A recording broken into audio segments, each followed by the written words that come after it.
Yeah, hi there. These comments are for, I'm going to just use your number, the last four digits of your student number for privacy purposes, 9311, and I am your professor for English 106.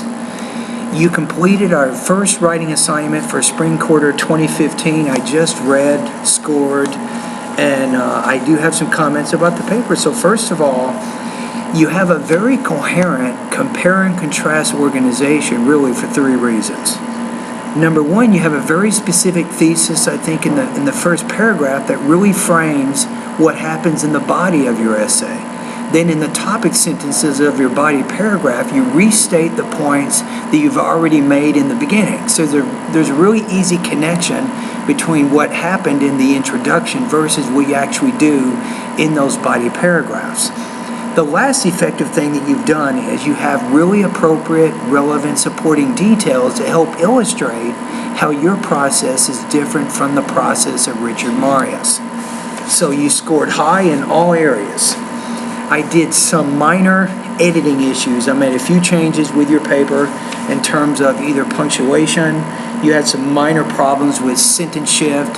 And sentence shift means you kind of start with one kind of sentence in the paragraph and you shift to another. For example, we have the declarative sentence style. I might say, John went to the store yesterday to buy a book. I'm just stating information which is true or false. Then in the next sentence you say, read every day to improve your English. So the first sentence is more of a declarative sentence. The second sentence is an imperative sentence. And typically in writing, it's not good to mix and match those different kinds of sentences. So the reason you're having some trouble with that is because Marius, in his essay, obviously, he's instructing an audience of beginner writers, and he's explaining to them a process of how they can go about completing writing assignments.